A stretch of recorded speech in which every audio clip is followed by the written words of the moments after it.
شروع کرتی ہوں اللہ کے نام سے جو بڑا مہربان نہایت رحم کرنے والا ہے۔ بنی اسرائیل کی سرکشی کی داستانیں تو سن رکھی ہوں گی، لیکن آج ہم آپ کو حضرت یوسف کی بہن حضرت دینا کا ایسا واقعہ سنانے والے ہیں جو آپ نے پہلے کبھی نہ سنا ہوگا۔ دوستو، یہودیت دنیا کی قدیم ترین مذاہب میں سے ایک ہے۔ اتنا پرانا مذہب ہونے کے باوجود دنیا بھر میں یہودیوں کی تعداد دوسرے مذاہب کے مقابلے میں بہت کم ہے۔ جہاں دنیا میں عیسائیت کے ماننے والوں کی تعداد 2.5 ارب، مسلمانوں کی تعداد تقریباً 2 ارب اور ہندوؤں کی تعداد 1 ارب سے زیادہ ہے، جبکہ دنیا کی جدید مذہب سکھ ازم کے پیروکار بھی تقریباً 3 کروڑ ہیں۔ ایسے میں دنیا کے قدیم ترین مذہبوں میں سے ایک یہودیت کی تعداد 1 کروڑ 52 لاکھ ہونا ایک عجیب بات نظر آتی ہے۔ آخر اس بات کی کیا وجوہات ہیں کہ یہودی دنیا میں اتنی کم تعداد رکھتے ہیں؟ اس کی وجہ یہ ہے کہ دراصل یہودی دور قدیم سے لے کر آج تک انتہائی نسل پرست ثابت ہوئے ہیں۔ ان کے نزدیک دنیا میں یہودیوں سے افضل نسل کوئی نہیں ہے۔ اسی بنا پر یہ لوگ نہ تو دوسری اقوام کو اپنے مذہب میں قبول کرتے ہیں اور نہ ہی ان کے ہاں اپنے بچوں کو شادی بیاہ کی اجازت دیتے ہیں۔ ان کے نزدیک دنیا میں یہودیوں سے افضل نسل کوئی نہیں ہے۔ اسی بنا پر یہ لوگ نہ تو دوسری اقوام کو اپنے مذہب میں قبول کرتے ہیں اور نہ ہی ان کے ہاں اپنے بچوں کو شادی بیاہ کی اجازت دیتے ہیں۔ ان کے مطابق اصل یہودی وہی ہے جن کے ماں اور باپ دونوں حضرت یعقوب کے 12 بیٹوں کی اولاد میں سے ہوں۔ ان کے علاوہ نہ تو کوئی باہر کا شخص یہودیت قبول کر سکتا ہے اور نہ ہی کوئی یہودی لڑکی یا لڑکا غیر اقوام میں شادی بیاہ کر سکتا ہے۔ اگر کوئی یہودی ایسا کرتا ہے تو وہ خالص یہودیت سے خارج ہو جاتا ہے۔ یہودیوں کی خود پسندی اور نسل پرستی کوئی نئی چیز نہیں۔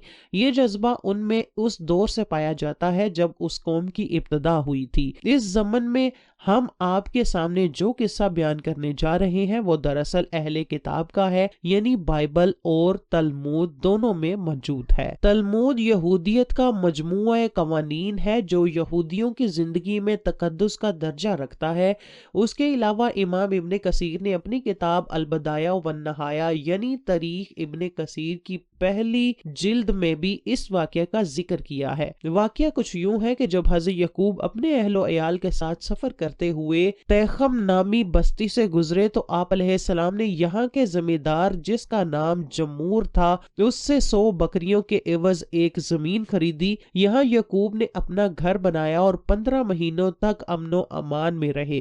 یہ وہ دور تھا جب حضرت یوسف بہت ہی کم سن تھے اور آپ اپنے دیگر بھائیوں اور ایک بہن دینا کے ہمراہ اس جگہ رہتے تھے۔ کچھ عرصے بعد اس بستی یعنی تیخم کے باشندوں نے ایک بڑی ضیافت کا اہتمام کیا۔ اس خوشی کے موقع پر یہاں کے رہنے والوں نے حضرت یعقوب اور ان کے اہل خانہ کو بھی اس ضیافت میں شرکت کی دعوت دی۔ اس دعوت کے موقع پر اس بستی کے شہزادے شکم بن جمور اور اس کے گھر والوں کو حضرت یعقوب کی بیٹی دینا کی سیدھی سادی شخصیت بہت پسند آئی۔ اس دعوت کے بعد بستی کا حکمران جمور حضرت یعقوب کے پاس حاضر ہوا۔ اس نے حضرت یعقوب سے التجا کی کہ آپ اپنی بیٹی کی شادی میرے بیٹے سے کر دیں، ہمارے اس وسیع ملک میں سکون سے رہیں اور اس میں تجارت کریں۔ اس کے علاوہ انہوں نے یہ بھی کہا کہ آپ جتنا مال طلب کریں گے ہم خوشی سے دے دیں گے۔ حضرت یعقوب کے 2 بیٹے شمعون اور لاوی اس پر بہت غصہ ہوئے کہ اس غیر قوم کی ہمت کیسے ہوئی کہ یہ ہماری اعلیٰ نسل کی عورت سے شادی کے بارے میں سوچیں۔ انہوں نے نہایت چالاکی سے اس بستی کے فرما روا جمور سے اپنے دادا حضرت اسحاق سے مشورہ کرنے اور سوچنے کے لیے کچھ مہلت طلب کی۔ جب اس بستی کا حکمران جمور اور شہزادہ شکم دوبارہ ان کا فیصلہ سننے کے لیے آئے تو لاوی اور شمور نے ان کے سامنے ایک شرط رکھی کہ ہمارے لیے اپنی بہن کی شادی ایک ایسے آدمی کے ساتھ کرنا ایک شرمناک بات ہوگی جس کے ختنے نہیں ہوئے۔ اس شادی کے لیے شرط یہ ہے کہ آپ اور آپ کا تمام قبیلہ ختنہ کروائیں۔ یہ بہت بڑی شرط تھی، لیکن تیخم نامی اس بستی کے تمام مرد اپنے شہزادے اور بادشاہ کی خوشی کی خاطر ختنہ کروانے پر رضامند ہو گئے۔ ختنہ کروانا دراصل بنی اسرائیلیوں کی طرف سے کوئی شرط نہ تھی، بلکہ یہ ایک چال تھی۔ جب یہ تمام شہر ختنہ کروا چکا تو اس سے اگلے دن ہی وہ لوگ اپنے ارادوں کو پورا کرنے نکلے اور ایک ناگہانی آفت کی طرح اس بستی پر ٹوٹ پڑے۔ اس بستی کے تمام مرد ختنے کے باعث درد میں مبتلا تھے، چنانچہ حضرت یعقوب کے بیٹوں کو زیادہ مزاحمت کا سامنا نہ کرنا پڑا اور انہوں نے بستی کے حاکم جمور اور شہزادے شکم سمیت تمام بستی کے مردوں کو قتل کر کے ان کا مال و اسباب لوٹ لیا۔